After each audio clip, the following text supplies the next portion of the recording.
Hola a todas y todos, bienvenidos a este nuevo conversatorio organizado por la campaña de Paola Romero del Distrito 12. Como habíamos anunciado, esta semana tenemos un interesante tema, muy contingente por lo demás. Hablaremos del derecho humano a la alimentación. Para conversar de esto tenemos invitados interesantísimos y además especialistas en el tema. Hoy nos acompaña Sofía Bustos del Distrito 7. Ella es candidata del Distrito 7, nutricionista quien tiene vasta trayectoria en el tema. Hola Sofía, ¿cómo estás? Muchas gracias por acompañarnos. Hola, muchas gracias a Paola por la invitación, a ti por presentarme y a mis compañeros de hoy de conversatorio. Gracias por venir. Nos acompaña también Alberto Ramírez, quien es profesional de la corporación CEDEST, una ONG también destinada o que se dedica a este tema. Hola Alberto, ¿cómo estás? Hola, ¿qué tal? ¿Cómo están? Muy buenas noches, un gusto saludarles a todos y muy agradecido por la invitación que nos han hecho. Gracias por aceptarla. Nos acompaña también Benito Baranda, psicólogo candidato del Distrito 12.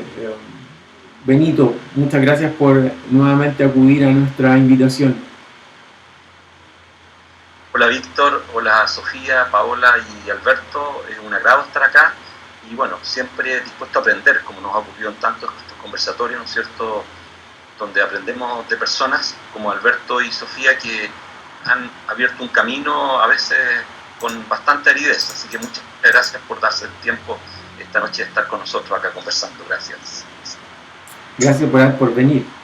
Y por supuesto saludamos también a Paola Romero, candidata del Distrito 12. Paola, ¿cómo estás? Hola, ¿cómo están todos y todas en sus casas? Espero que estén cuidándose, estamos aquí complicaditos, pero con mucha esperanza que vamos a salir bien. Quiero agradecerles la presencia de los tremendos invitados que tenemos el día de hoy. Bien, como dice Benito, estamos aquí para seguir aprendiendo de estas temáticas tan importantes que queremos, sin lugar a dudas, llevar de una u otra manera a la convención, y qué mejor que escucharlo de personas que han estado por muchos años en esta temática. Así que profundamente les agradezco que hayan aceptado esta invitación y vamos a aprender, y esperemos que las personas que están en su casa escuchando también entiendan a qué se refiere con este derecho a la alimentación. Gracias, Paola. Para partir brevemente, quisiera introducir algún par de ideas, digamos, que no en modo alguno dirigen lo que ustedes van a exponer posteriormente, pero sin embargo, para darle un poco de contexto. Convengamos que en tiempos de normalidad, ni en Chile ni en el mundo, digamos, el acceso a alimentos y al agua es una realidad para todos y todas. Con menor razón lo ha sido en tiempos de crisis, cuestión que hemos visto en las noticias, la lamentable proliferación de iniciativas populares para alimentarse, algo que nos parece tan básico. El relator especial de las Naciones Unidas ha definido el derecho a la alimentación en este sentido, y respecto de lo cual queremos empezar a bajar.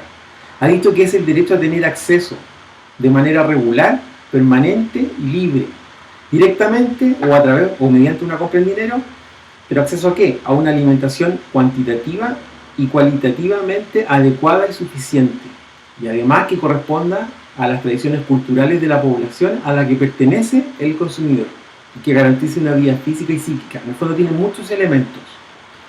Ahora bien, este derecho a la alimentación ha venido desarrollándose o trae consigo dos conceptos que también se vienen desarrollando en el tiempo: la seguridad alimentaria y la soberanía alimentaria. La seguridad alimentaria se explica más o menos por sí sola. Existe cuando todas las personas tienen acceso a alimentos suficientes en todo momento. La soberanía alimentaria, por su parte, es un concepto aparentemente más reciente, y ahí nos podrán explicar los expertos, y que se vincula al derecho de los pueblos, digamos, a alimentos nutritivos culturalmente adecuados, accesibles, pero además producidos en forma sostenible y ecológica. Y tiene que ver con el derecho a decidir para cada comunidad su propio sistema alimentario y productivo. Eso es importante. Ahora bien, esto del derecho a la alimentación no es algo nuevo, ¿no? Tiene reconocimiento en instrumentos internacionales de derechos humanos.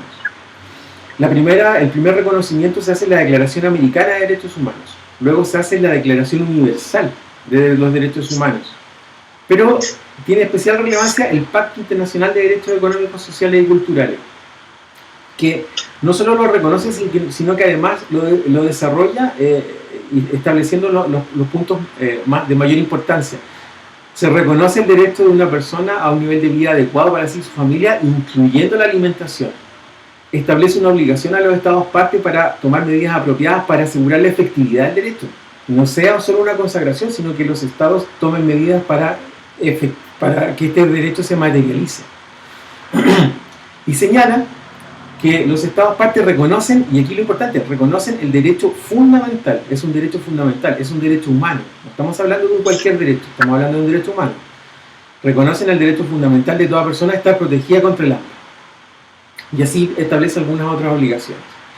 Otros pactos también lo hacen en puntos más específicos, la Convención de los Derechos del Niño o la Convención que elimina todas las formas de discriminación contra la mujer. Ahora bien, esto está a nivel de pactos, pero a nivel de constituciones también hay distintos reconocimientos que se han hecho. En las constituciones se puede reconocer directamente el derecho a la alimentación o bien se puede reconocer por una vía indirecta. Dentro de las constituciones que lo reconocen de forma directa, tenemos por ejemplo la de Bolivia. Toda persona tiene derecho al agua y a la alimentación. O la Constitución de Ecuador. El derecho a la alimentación incluye el libre acceso, libre y permanente a suficientes alimentos para una alimentación sana. Pero además incorpora el concepto que ya veníamos señalando de soberanía. El Estado ecuatoriano reconoce y garantiza el derecho a la soberanía alimentaria, es decir, esta preeminencia que tienen las comunidades para decidir cómo se alimentan y qué es lo que producen. Y Sudáfrica también incorpora el derecho a la alimentación. Toda persona tiene derecho a acceso a una alimentación y agua suficientes. Con esto quiero decir que ya hay reconocimiento constitucional en forma directa al derecho humano a la alimentación.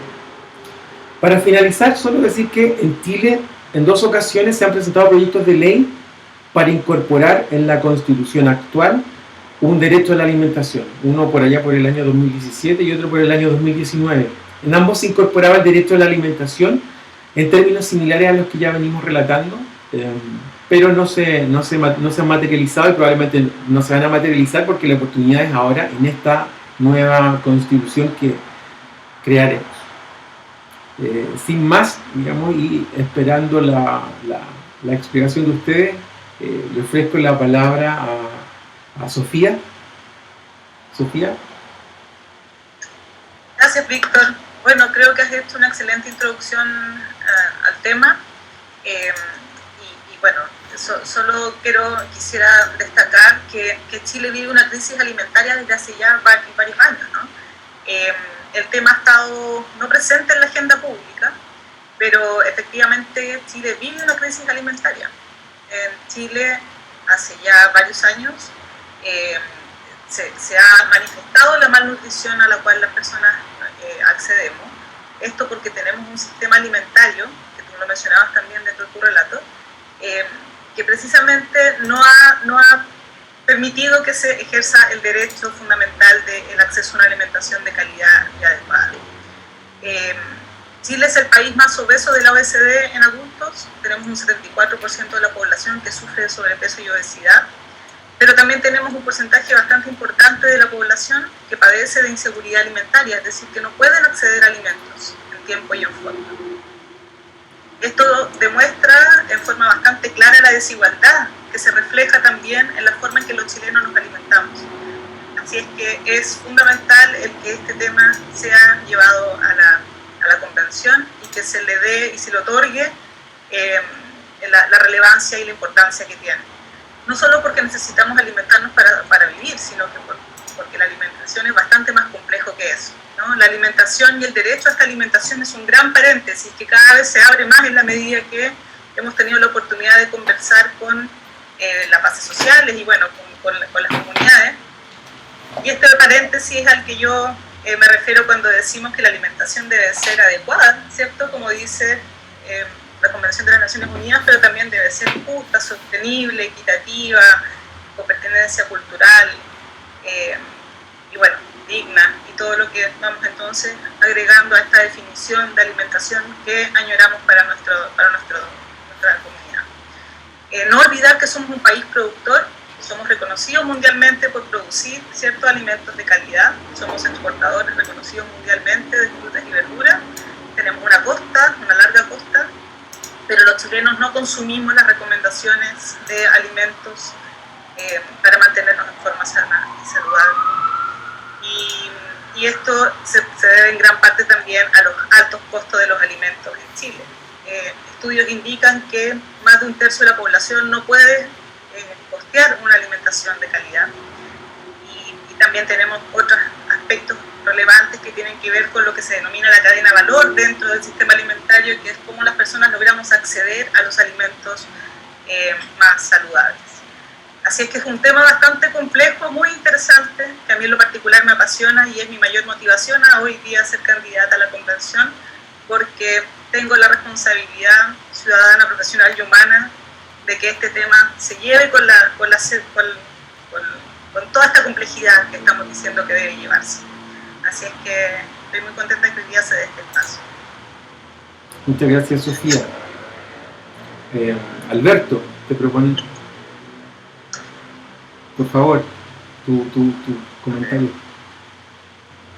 Bueno, muchas gracias. Me parece que el abordaje inicial que hace tú, Víctor, y Sofía del problema me parece muy acertado, nos da un marco muy interesante. Porque, claro, uno podría decir, en la actual Constitución se reconoce el derecho a la alimentación por cuanto, si Chile está adscrito a la Declaración Universal de los Derechos Humanos, al Pacto Internacional de Derechos Económicos, Sociales y Culturales, y un par de pactos de derecho internacional más, digamos, implícitamente está ahí el derecho a la alimentación. Pero sin embargo, el reconocimiento explícito de este derecho en la Constitución tiene algunas ventajas que voy a tratar de abordar más allá de lo que te explicaba. En primer lugar, es un imperativo ético el tema de alimentación.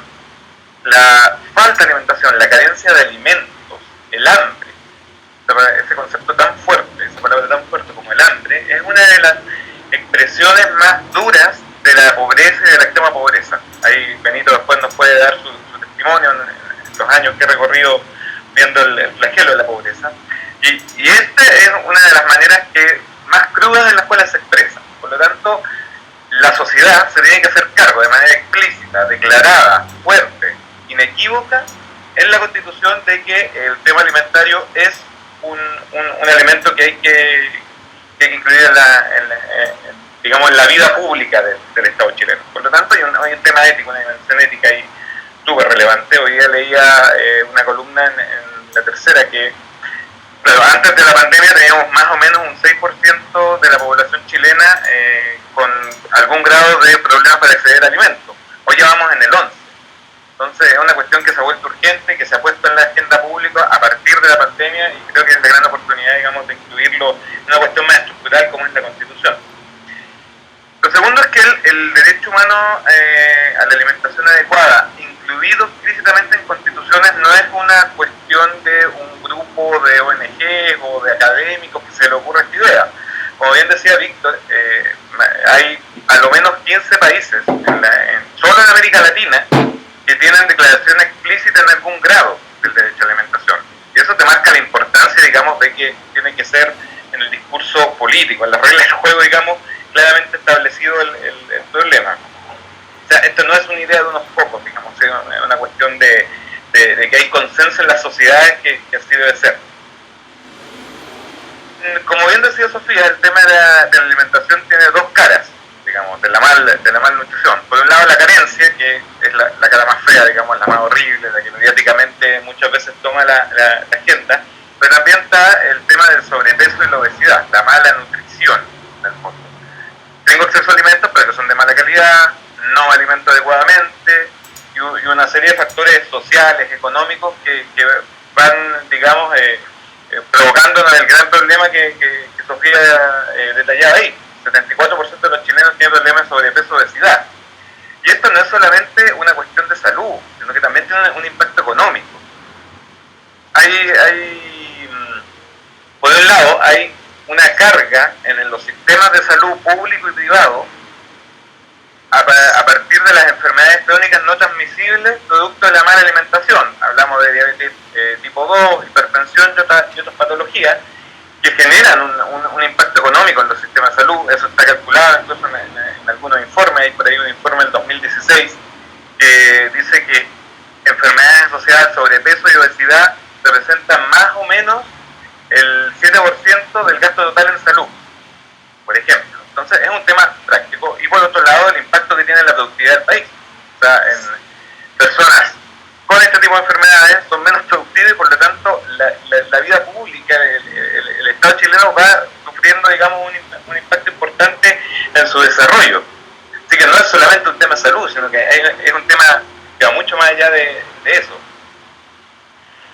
Poner el derecho a la alimentación adecuada de manera explícita también permite ampliar las dimensiones de control y exigibilidad del derecho. No basta solamente, como bien decía Víctor al principio, de que quede una linda declaración en la Constitución, sino se crean los mecanismos para que uno pueda hacer ese derecho exigible. Hay países en América Latina, en Centroamérica, por ejemplo, que tienen Defensoría del Pueblo y tienen una unidad, en el caso de El Salvador, por ejemplo, tienen una unidad específica de la Defensoría del Pueblo para el tema de derecho a la alimentación. O sea, ahí, digamos, se puede tomar acción y se puede exigir el derecho al Estado. Y hay una serie más de instrumentos que seguramente Víctor nos puede dar más antecedentes. Y finalmente, hacerlo explícito en la Constitución puede dar pie, y yo creo que así va a ser, de poder regular otros aspectos que tienen un impacto directo sobre la alimentación y la nutrición de la población. Ahí me refiero específicamente, por ejemplo, a que el Estado deje de tener un rol tan pasivo frente al mercado, el mercado alimentario en este caso específicamente. Hay consenso, digamos, ya en la sociedad chilena que hay ciertos aspectos de la vida que no pueden quedar meramente a las fuerzas del mercado. Está el tema de los medicamentos, digamos, y está el tema del agua, y también está el tema de los alimentos. O sea, no puede ser una cuestión exclusivamente de mercado. El reconocimiento explícito de la Constitución puede dar pie para tomar una serie de medidas de transparencia del mercado alimentario y un cierto grado de regulación por parte del Estado para impedir abusos como por ejemplo las colusiones, que ya las hemos vivido en Chile, para la gestión adecuada de los recursos naturales asociados a la producción de alimentos, un poco lo que hablaba Sofía. El tema del agua no puede estar regulado solamente en un mercado privado, sino que tiene que haber un interés del Estado por poder regular y poner a las personas primero en la producción de alimentos y en el mercado alimentario. Eso es parte del deber ético que yo les mencionaba al principio. Es el ser humano el que tiene que estar en medio de esto, y no el beneficio económico y la rentabilidad. Y el tema de la tierra, que también está quedando, no aparece mucho en el discurso, el tema del agua, del derecho al agua asociado al tema alimentario, aparece con fuerza a propósito de la escasez hídrica que estamos progresivamente comenzando a vivir en el país. Pero el tema tierra es otro factor fundamental y que yo creo que en los próximos años también va a ser crítico, digamos. El tema de la concentración de la tierra, de destinar tierra no a la producción de alimentos, de asegurar la alimentación de los ciudadanos chilenos, va a ser tema en los próximos 10 o 20 años. Entonces es pertinente tal vez abordarlo ahora en esta Constitución. Y finalmente, para ir cerrando esta primera parte, el Estado también tiene un rol en el tema alimentario y no puede ser solamente que uno diga, mira, esto es una cuestión de privados, la alimentación es responsabilidad meramente individual, son las decisiones de las personas las que influyen exclusivamente en su alimentación, sino que el Estado también tiene que tener un rol en esto. Esto simplemente demostrado, por ejemplo, con que el rol que tiene activo los Estados en general con el tema de la inocuidad alimentaria, de la calidad de los alimentos que no nos enfermen.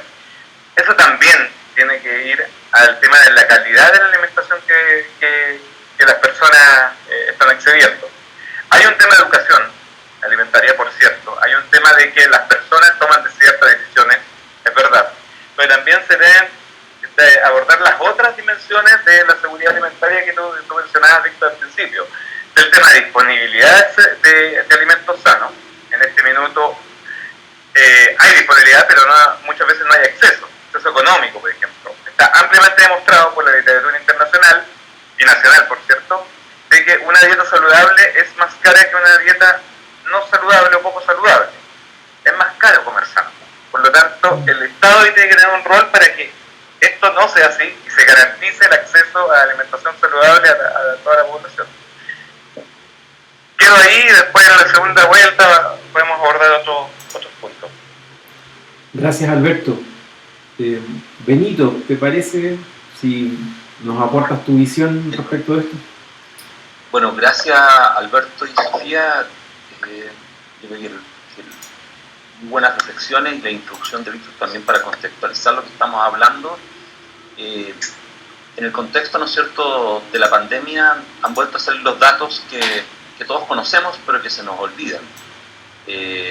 Si bien la extrema pobreza había disminuido en el mundo, se decía que estaba alrededor, ¿no es cierto?, del 9%, o sea, 700 millones de personas, donde seguramente gran parte de esas personas que están en extrema pobreza pasan hambre por periodos o de manera permanente. Se dice que eso va a aumentar entre 80 y 100 millones que van a ingresar, o que ya ingresaron, ¿no es cierto?, a esa extrema pobreza producto de la pandemia. Y al final, ¿no es cierto?, como lo decimos tanto, cuando tú estás experimentando cotidianamente la extrema pobreza, la falta, ¿no es cierto?, de acceso a lo básico, bueno, te ves privado de libertad, te ves impedido de poder desarrollarte como ser humano. En la alimentación, pero también en lo que tú eres y lo que deseas de tu vida. Y por eso, ¿no es cierto?, como lo hemos hablado en otras ocasiones con Sofía, se planteó el objetivo de desarrollo sostenible, no el primero, pero el segundo, inmediatamente después de la reducción de pobreza, al tiro, hambre cero. Y las personas que saben, seguramente Alberto y Sofía que lo han estudiado más a fondo, nosotros tenemos disponibilidad de alimentos suficiente en el mundo para que eso ocurra. Tenemos disponibilidad, por algo el mundo dice hambre cero, si no habrían dicho esa locura a los países. Proponerse, ¿no es cierto?, que no hayan personas en el mundo que pasen hambre, ¿ya? Me recordaba de una antigua frase que se repetía mucho de Kennedy, que no sé si es de él, pero se repetía mucho cuando yo era joven y estaba en la universidad, que decía que tenía, ¿no es cierto?, dos como sueños grandes, que era llegar a la luna y el que ningún niño se durmiera con hambre o muriera producto del hambre.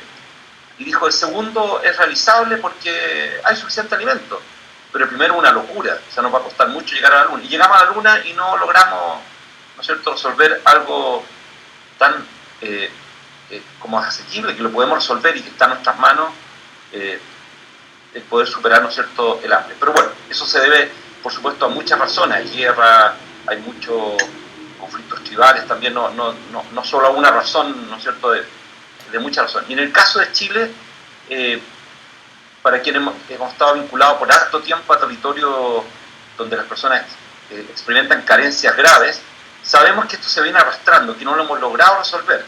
De hecho, buscamos una alternativa a la solución. Y seguramente ahí Sofía después nos puede hablar más, porque algo conversamos la primera vez que nos encontramos acerca de cómo se implementaba esta alternativa, que fue pionera, porque la verdad es que uno recorría Latinoamérica y no la veía tanto, que era la JUNAED. Y decir, bueno, aseguremos la alimentación en la escuela. Me imagino que las personas de aquella época, viendo la realidad de Chile, muchos asocian, ¿no es cierto?, la reducción de la desnutrición a CONIN. CONIN, por supuesto, hizo mucho, ¿ya? Pero lo que hizo el Estado de Chile fue gigantesco. O sea, el Estado de Chile hizo una pega, los salubristas públicos, los hombres y mujeres de todas las áreas, bueno, el mismo INTA, ¿no es cierto?, donde nos ha estado entregando conocimiento y maneras de enfrentar esta desnutrición, ha sido espectacular. Y en la JUNAED, ahí me tocó trabajar con la JUNAED en un centro de atención diurna en La Pintana cuando llegamos el año 88, y era una brutalidad la alimentación que se entregaba. O sea, tú abrías los tarros de la JUNAED y para lograr la cantidad de grasa, la empresa concesionaria, la mitad del tarro era grasa.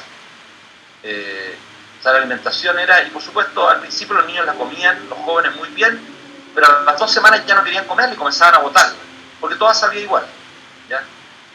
Algo de eso ha ido cambiando, ya sabemos, ¿no es cierto?, que ha habido un esfuerzo y hay equipos profesionales que lo han estado cambiando en tantas partes, Pero le quería señalar esto porque, siendo esa una institucionalidad que creamos con un determinado objetivo, bueno, ha costado mucho. Yo creo que la JUNAEP, en la manera en que entregó la alimentación durante esos años, es responsable en parte también de una obesidad o una malnutrición que tuvimos producto de estos desequilibrios también. ¿Ya?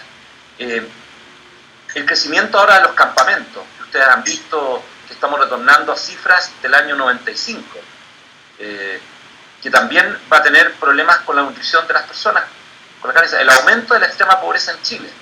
Habíamos tenido, ¿cierto?, una disminución de la extrema pobreza por ingresos, pero ahora volvemos a ver aumentada la extrema pobreza. Se dice, inclusive se noticia con datos internacionales, que 2 millones de personas, un poco más de 2 millones de personas, van a ingresar a ser una población muy vulnerable, o sea que van a estar muy cerca de la pobreza, pero me imagino que si eso ocurre con la clase media que pasa a la pobreza, bueno, de la pobreza van a haber muchos que ya pasaron la extrema pobreza. Y el ejemplo de ello, ¿no es cierto?, es la propagación de las ollas comunes. Solo en nuestra comuna, La Pintana, con 200.000 habitantes, llegamos a tener casi 200 ollas comunes en el PIC. Después bajamos a 130, bueno, y se han sostenido todavía algunas con personas que requieren todavía esa alimentación. O sea, la crisis también nos pone un desafío grande. Y lo tercero que quería aportar como reflexión es la institucionalidad. Cuando tú, ¿no es cierto?, pones en una constitución un derecho, bueno, inmediatamente eso lo tienes que dotar de leyes institucionales. Alberto decía algo, ¿no es cierto?, de eso, hacerlo exigible. Bueno, ¿cómo lo hace? Porque si no va a quedar como un bonito enunciado. Alberto y Víctor al principio pusieron de ejemplo algunas constituciones. Yo imagino que en algunas de ellas, y me ha tocado ir a El Salvador, por ejemplo, Guatemala, no sé, y tú dices, esto no se cumple, pues no se cumple. O sea, tú vas a Guatemala y no se cumple, o El Salvador, la parte rural de El Salvador es tremendo. Entonces, la institucionalidad, por supuesto que hay que repensarla. Vamos a necesitar mucha gente pensando en la institucionalidad para exigir a los y a las legisladoras, ¿no es cierto?, que después doten de una institucionalidad que asegure que efectivamente, ¿no es cierto?, se garantice este derecho, ¿ya? Y por último, lo de la producción de los alimentos. Quedé muy impactado, y seguramente Sofía también y Alberto también, porque lo venían siguiendo, cuando vinieron los problemas más complejos y hubo que armar las cajas de alimentos frente a las cuales yo fui contrario, por supuesto, porque creo que en las ferias las personas podían disponer de recursos para comprar sus alimentos, pero bueno, se armaron las cajas. Vimos la crisis de las legumbres y el aumento de los precios de las legumbres. Y empecé a averiguar y me metí, y claro, la gran mayoría de las legumbres vienen del extranjero. Las lentejas, no sé, venían de Argentina, venía el barco de las legumbres, dijo el ministro de la época, el ministro de Agricultura, no ha llegado el barco de las legumbres, ¿ya? Y empecé a preguntar en los sectores donde yo de niño sabía que había lentejas. Bueno, hoy día hay pino. En vez de lentejas hay pino. Ya fue más atractivo poner pinos que lentejas. Después comencé a averiguar qué legumbres se consumían más. Bueno, garbanzos casi no se consumen. Y de hecho, Lorena, mi señora que colabora harto en las ollas comunes, recolectaba bolsas y bolsas de garbanzo que mandaba a la JUNAEP para cumplir, ¿no es cierto?, con el requisito de legumbre a la familia, y las familias no consumían la legumbre y la llevaban a las ollas comunes. Perdonen que me alargue en esto, porque yo creo que esto va a ser muy complejo, porque va a haber que cambiar hábitos. En La Pintana casi no habían bebidas, cero.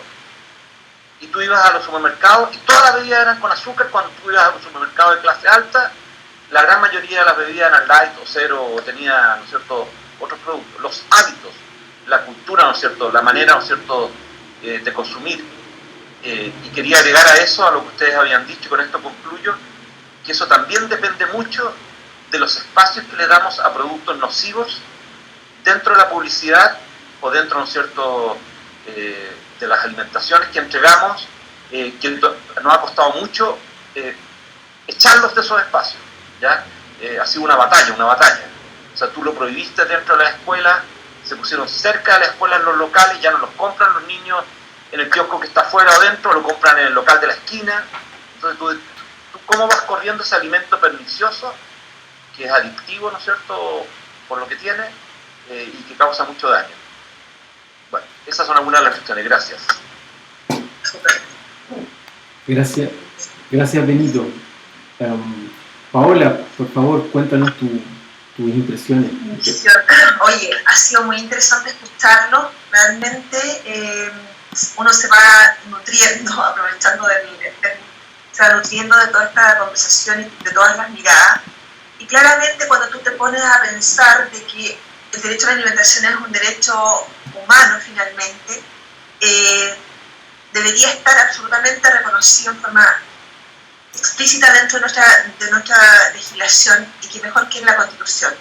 Hoy en día lo que nosotros vemos en nuestra legislación vigente es que no hay un reconocimiento explícito de este derecho, sino que más bien se desprende del artículo 5 de la Constitución, que señala que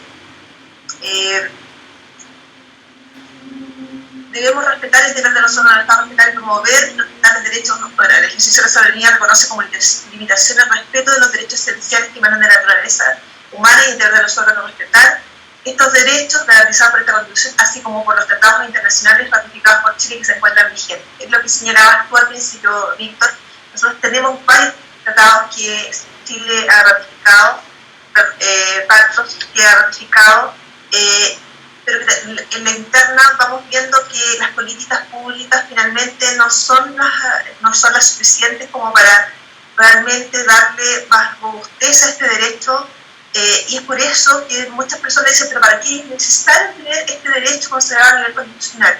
En esta estructura jurídica, en este marco jurídico que nosotros queremos crear, claramente tiene que haber un reconocimiento explícito de este derecho como un derecho humano, toda vez que vamos a necesitar que se garantice por el Estado, como cualquier otro derecho humano, en el fondo se debe respetar, proteger y garantizar finalmente que este derecho esté en las políticas públicas como centro, porque de lo contrario vemos que la legislación es absolutamente insuficiente por no estar bien detallado.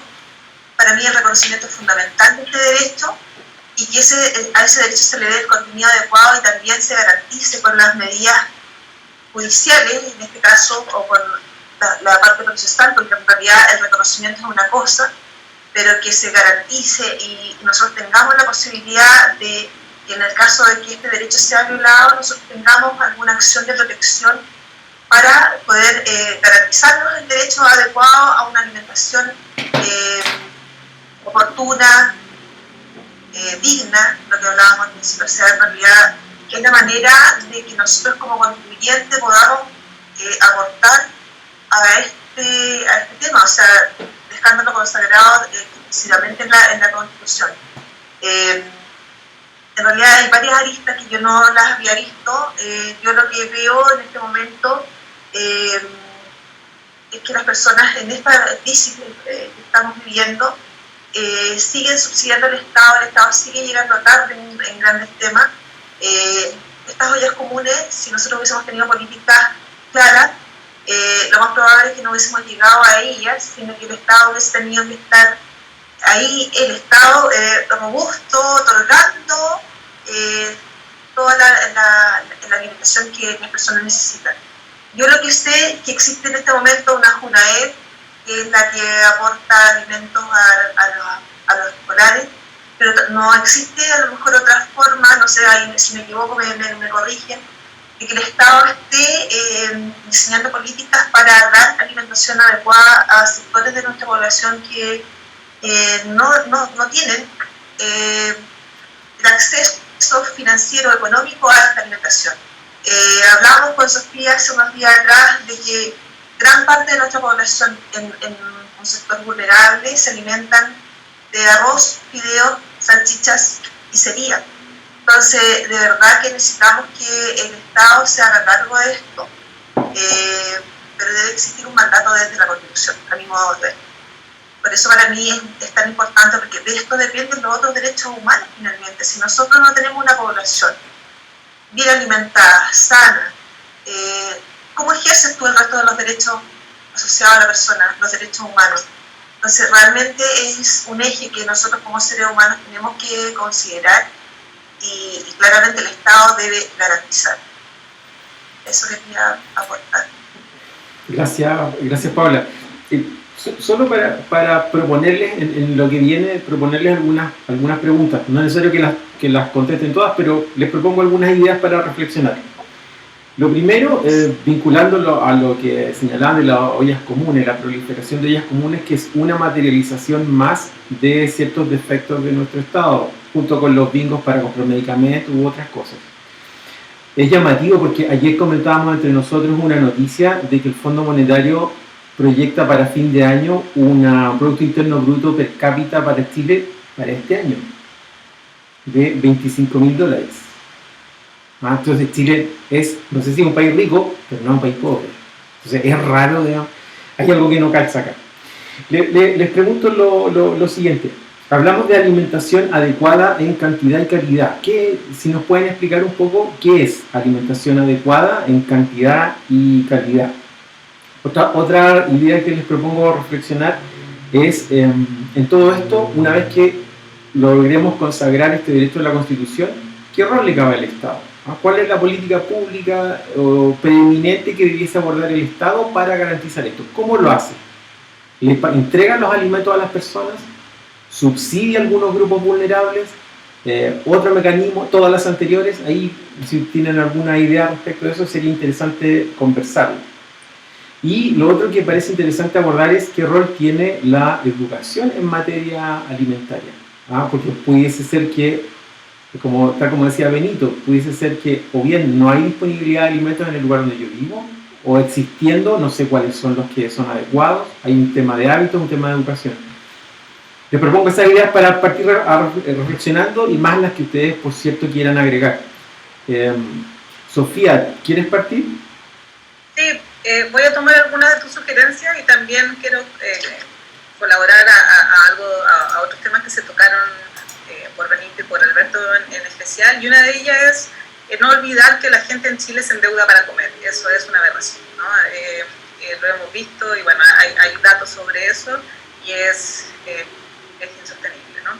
Por otro lado, siempre recordar que estamos hablando de un sistema productivo que no permite que las personas accedan a alimentación de calidad. No se trata solo de nuestros entornos alimentarios, que es lo que nos referíamos con esto, ¿no? Que como que voy a comprar un lugar y tengo acceso. Hay territorios del país donde no se logra acceder a alimentación, se denominan estos desiertos alimentarios, pantanos alimentarios. Pero por otra parte tenemos estos altos costos de los alimentos, que es porque nuestro sistema alimentario se ha generado de esa forma, ¿no? Centrando a los alimentos como un bien de servicio y no hacia las personas. No olvidar que en los últimos 10 años los alimentos han incrementado sus valores a casi el doble que otros bienes y servicios. Así es que efectivamente las personas no logran acceder a una alimentación variada y de calidad precisamente y en gran parte por el costo de los alimentos. Benito mencionaba las FUNAEP. Dentro de los procesos de compra pública del Estado, el Estado compra alimentos no solo vía FUNAEP, que sabemos que es la licitación más grande del Estado. Mira, para entregar raciones a la mitad de los niños que abastece FUNAEP, que es 1.800.000 niños diarios en raciones, se licitan $1 billón, $1 billón de pesos, perdón, en la licitación de compra. O sea, estamos hablando de mucha cantidad de dinero. Así es que efectivamente el Estado compra alimentos vía FUNAEP, pero también vía Fuerzas Armadas, vía Gendarmería y otros sistemas de compras públicas. Los municipios también compran alimentos. Así es que el Estado ejerce compras, ¿cierto?, de alimentos, muchas veces no favoreciendo la soberanía alimentaria o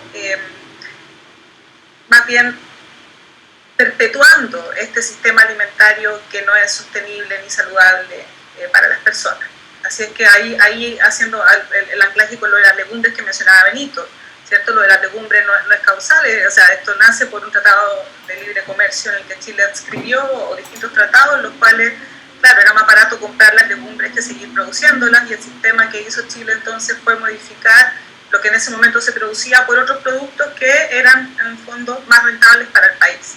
Así es que tienen una mirada económica, la forma en que se producen los alimentos. Tenemos un crecimiento importante de monocultivos en el país con esta mirada de lo que yo siempre he dicho, mal denominado potencia agroalimentaria, donde Chile exporta muchos alimentos y en el fondo no se preocupa de producir variedad de alimentos para el abastecimiento nacional.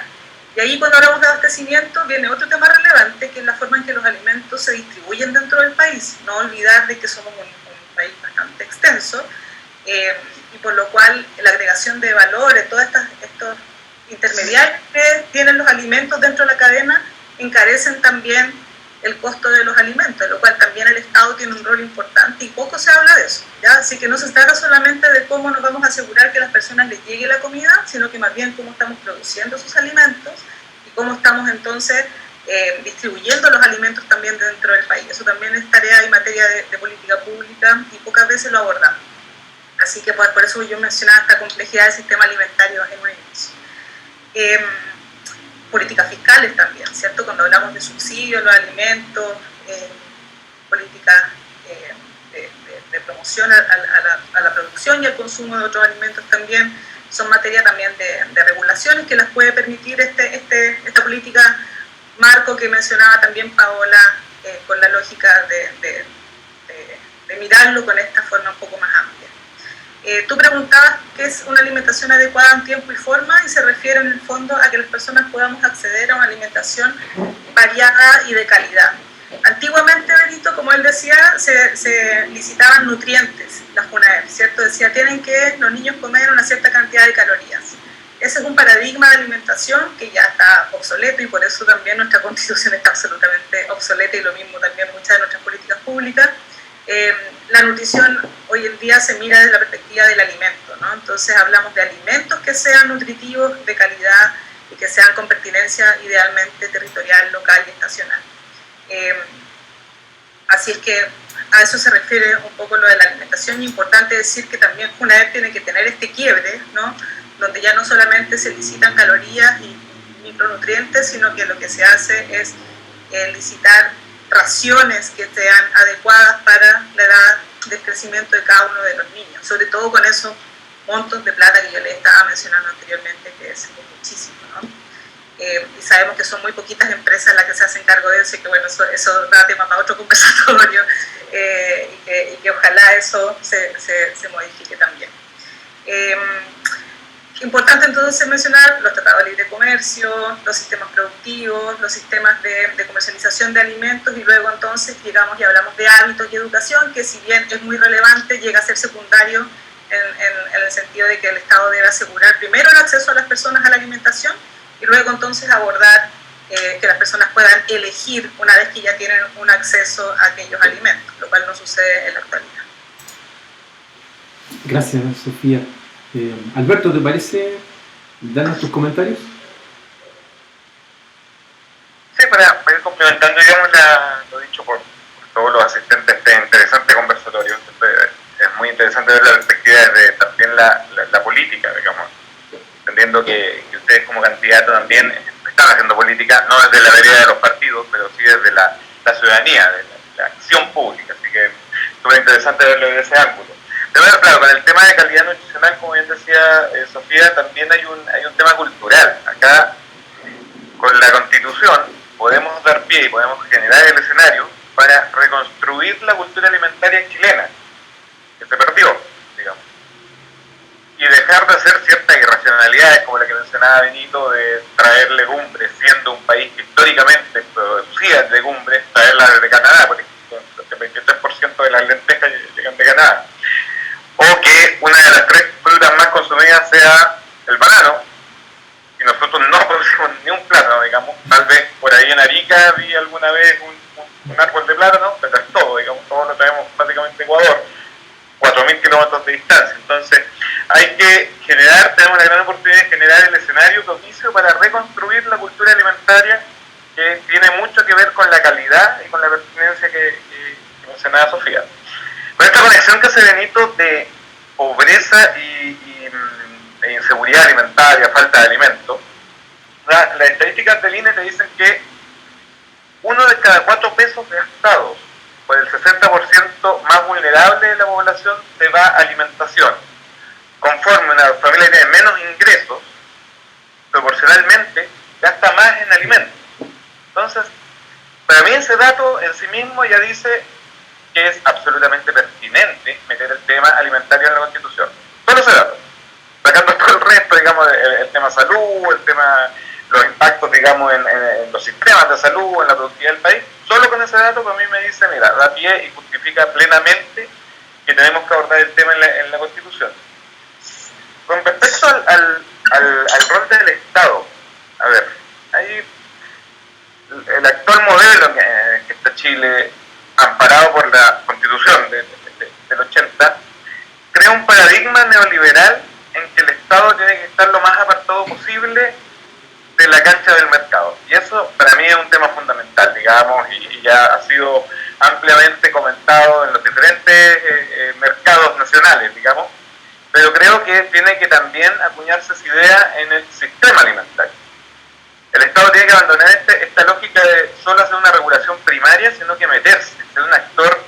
El Estado puede ser un actor activo en el mercado alimentario, y con esto no estoy diciendo que vamos a tercerizarlo todo y que va a haber distribución por parte del Estado de los alimentos, no. Es solamente tener un mercado alimentario justo, leal, con acceso a la información, y esa es otra dimensión también del derecho que te permite el reconocimiento del derecho a la alimentación, que es el acceso a información pública. Para los que estamos metidos en el tema alimentario, lograr sacar la ley de etiquetado de alimentos que hacía referencia a Benito, para evitar que los niños, digamos, tuvieran acceso libre, tan libre de comida chatarra, y que los ciudadanos chilenos, me gusta llamarlos consumidores, me gusta llamarlos ciudadanos chilenos, pudieran elegir en conciencia qué alimentos son saludables y cuáles no, una verdadera tragedia en el Congreso.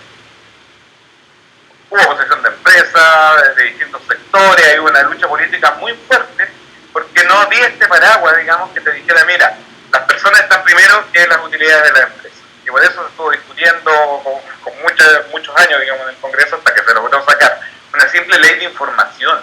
En el fondo lo que hacía la ley de transparentar y volver más fácil de digerir a las personas la información nutricional de los alimentos. Eso era todo, digamos, y costó un mundo. Entonces, volviendo a esta idea inicial, necesitamos un mercado un Estado que sea más activo en el mercado.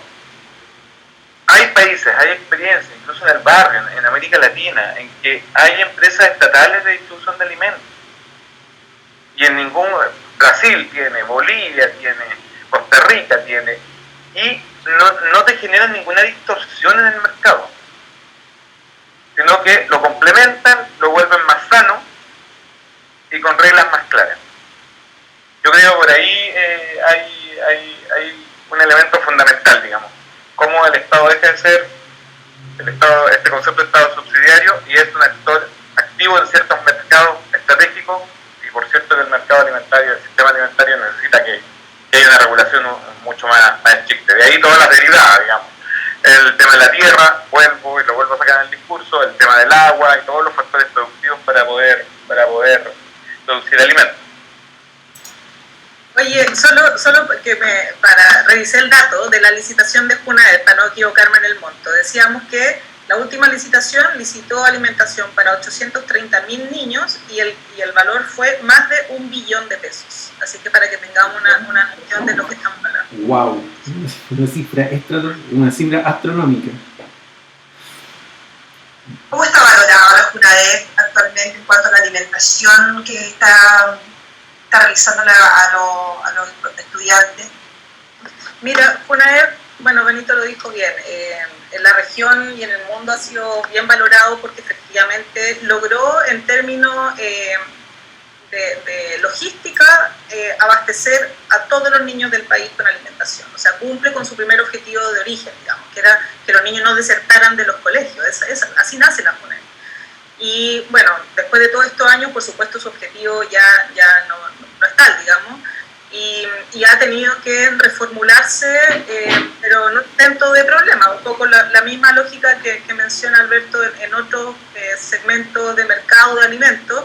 Aquí también ha habido mucha resistencia. No precisamente se han aumentado los valores por ración servida, sino que más bien se han intentado modificar los estándares de calidad de lo que se ofrece, pero hay modelos que están un poco, que son perversos dentro del sistema. Por ejemplo, se paga por ración servida, y eso por supuesto genera una gran pérdida de alimentos cuando los niños no los consumen. Se ha intentado aumentar, por ejemplo, la compra de productos locales dentro del modelo de compras públicas, lo cual no siempre es tampoco tan efectivo, en el sentido de que las empresas prefieren a veces pagar las multas que efectivamente comprar estos productos más frescos.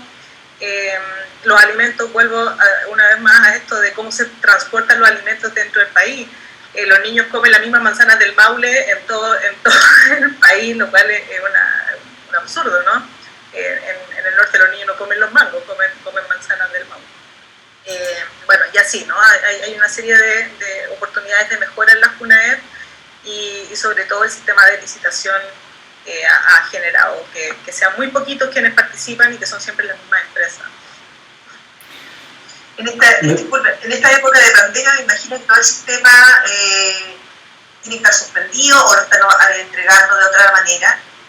No, de hecho CUNAEP ha logrado entregar canastas de alimentos a los niños en los establecimientos, cajas de comida, digamos, a la mayoría al menos de los estudiantes de los quintiles socioeconómicos más bajos. Ahora, eran las cajas que yo decía ahí, Sofía, y que tenían el problema, Paola, que claro, que no necesariamente eran consumidos, porque para cumplir nuevamente el proveedor con la exigencia, ¿no es cierto?, nutricional que te ponen alguna vez, bueno, hay que poner legumbre. ¿Y cuál es la legumbre menos vendida en Chile? El garbanzo. Y llegaba garbanzo al exterior, entonces para cumplir compraba garbanzo. Y por supuesto el garbanzo no lo consumían en la casa. Entonces tú lo veías en la feria que estaba amontonado, de hecho tuve que ir al Parlamento, me acuerdo, en un momento y me fui en micro, me bajé ahí en la esquina y iba caminando por la feria y tenían bolsa y bolsa de garbanzo en la feria, vendiendo en la feria bolsas de garbanzo que eran seguramente los que habían entregado las CUNAEP allá. Y acá, bueno, las mangas de garbanzos que entregaron quedaron todas para las ollas comunes y las ollas comunes después no las querían, porque no sabían qué hacer, la gente no las consumía, hacían ensaladas, trataban de inventar, pero claro, se perdió el hábito y al perderse el hábito de consumo del garbanzo, bueno, quizás un poco las lentejas, un poco más los porotos, más que las lentejas inclusive los porotos. Entonces, claro, la pertinencia también de eso, yo creo que no era la adecuada allí. Y en ese sentido la educación en temas alimentarios juega un rol clave, ¿no? Claro, yo creo que ahí yo justamente iba a tomar las preguntas que tú habías realizado. Una reflexión inicial, cuando tú dijiste lo del PIB, ¿no es cierto?, lo que estamos acá sabemos que el Producto Interno Bruto de Chile tiene una pésima distribución y una alta desigualdad. Basta ver, ¿no es cierto?, la lista de Forbes que salió ayer, que nos escandaliza a todos, donde de las 10 fortunas más grandes de Chile, solo una en medio de la pandemia bajó sus ingresos. El resto de las 9 multiplicaron sus ingresos. ¿Ya? Esa desigualdad hace que los promedios no sirvan. Bueno, Alberto, Sofía trabajan más con estadísticas que yo, pero yo aprendí, ¿no es cierto?, desde que estudié estadística, que cuando tú tienes una alta dispersión lo que te sirve es la mediana. No te sirve el promedio, porque es imposible. El promedio no logra capturar lo que ocurre, que es como los salarios en Chile. Tú dices, el promedio puede ser 800, 700 y tantos, pero cuando te vas a la mediana te acercas más a 400 que a 800, ¿ya? O a 400 y tantos, ¿no es cierto? Entonces la mediana es la que te permite direccionar mejor las políticas o hacer mejores acciones, porque es decir, allí se concentra la mayor cantidad de personas, ¿ya? Entonces, claro, la desigualdad lleva a que la existencia de los comunes va a estar siempre acechando, porque hay mucha informalidad laboral todavía, ¿no es cierto? Y en el rol de la educación que quería tocarlo, ¿no es cierto? Yo creo que tenemos varias dificultades. Una de las dificultades que a mí me ha afectado mucho en el último tiempo con la educación, he tenido muchas discusiones también a través de Zoom, ahora último, y públicas antes, es que cuando tú te comprometiste a la ampliación de la jornada escolar, dijiste que ibas a hacer en la ampliación otras actividades que no eran las actividades que realizaba rutinariamente una persona estudiando lenguaje, matemática, ciencia, sino que iba a meter otras actividades. Y entre esas actividades estaba el arte, habían otras, pero estaba también el deporte. Y bueno, lo que tuvimos como consecuencia es que no ocurre así. Recientemente un grupo de jóvenes que armó una organización para estimular el deporte en los sectores más vulnerables, me contaban que en uno de los colegios de mayor excelencia, particular subvencionado, de la zona poniente de Santiago, que tiene buen SIMS, después fueron a presentar la propuesta y le dijeron, no, en las tardes aquí se estudia matemática, lenguaje, ciencia, nos hacen otras actividades. Entonces yo decía, qué increíble, al final esa persona, claro, va a tener grandes dificultades, no solo por el tipo de alimentación, sino también porque no va a tener otras actividades, deporte, arte, lo que sea, pero y sobre todo el deporte, yo digo que la actividad física, si tú no la acompañas, no acompañas la alimentación adecuada de una actividad física, bueno, va a ser muy difícil poder revertir los indicadores que tenemos hoy día en Chile son tan malos. Gracias, Benito. Víctor, Por favor. solo para agregar, entender lo complejo que es el tema de alimentarse, que no solamente llevarse una comida a la boca. Yo recuerdo un estudio que hizo un análisis que hizo la Fundación Sol en base a esta encuesta de uso del tiempo que aplica, me parece que el Ministerio del Trabajo, y que al final llegaron a la conclusión que, mira, una persona que está 3 horas, 2 horas y media arriba de una micro para llegar a su trabajo, trabaja 10 o 12 horas de jornada laboral y después recorre las mismas 2 horas y media para llegar a su casa, no tiene tiempo de cocinar su propio alimento. Y eso te explica por qué ha habido un crecimiento explosivo en el consumo de alimentos ultraprocesados, cosas que tú puedes rápidamente sacar en el microondas, pasta que se cuece en 10 minutos. Entonces, es demasiado complejo esto como para abordarlo, digamos, solo desde la perspectiva de la producción de alimentos, y aquí estamos, y lo que no hay lo traigo de fuera y ya estuvo. Por eso que vuelvo sobre la idea, insisto en que el Estado tiene que tener un rol acá activo y fundamental, y es la gran oportunidad que tenemos ahora con la Constitución, con la nueva Constitución.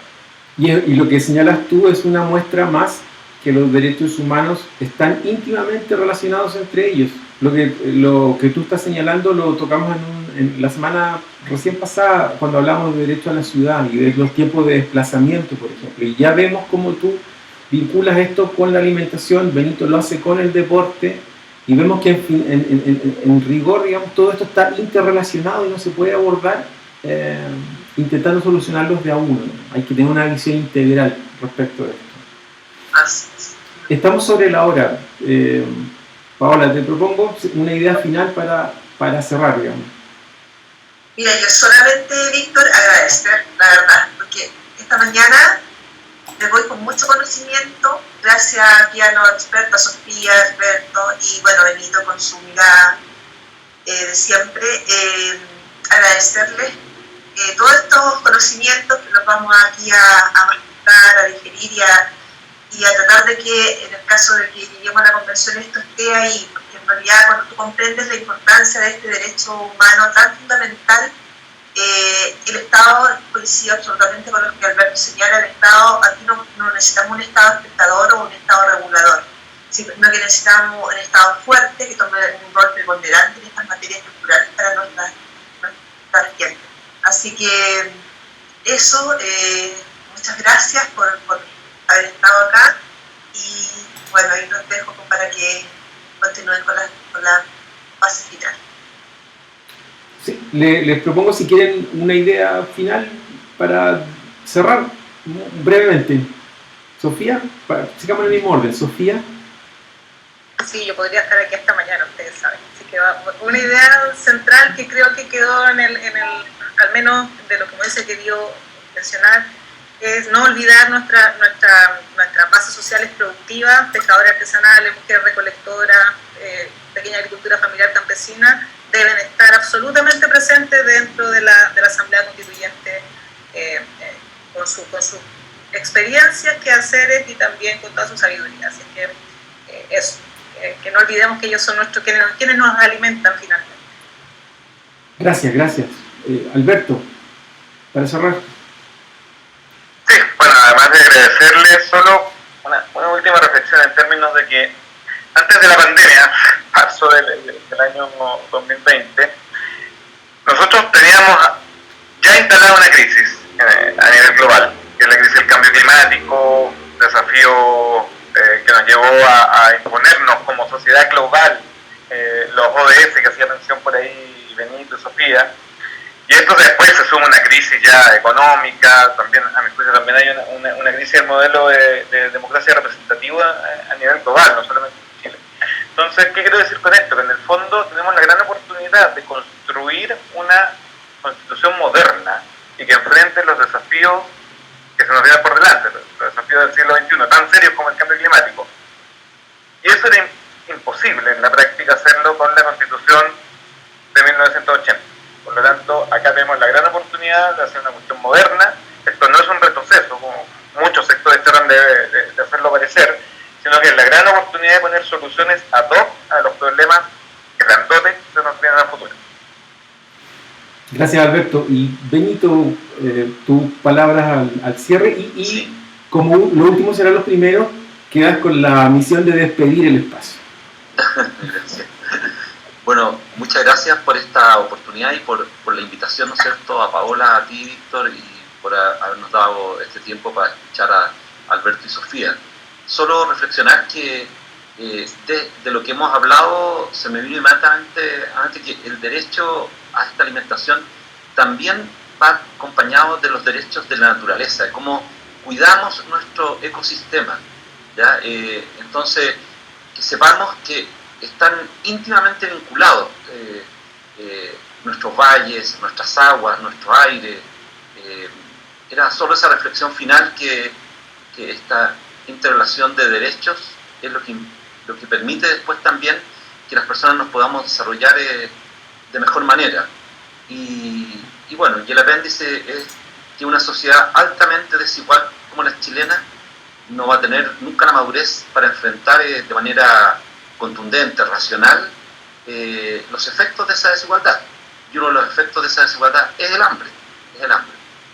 Así que muchas gracias a todas las personas que esta noche nos han acompañado y ojalá nos ayuden también a que estas conversaciones se den en la casa, se den en las casas de ustedes, en los barrios de ustedes, y no, como decía Alberto, ¿no es cierto?, que se olvide, como se olvidó, ¿no es cierto?, a partir de la década de los 90, como que el hambre desapareció de Chile.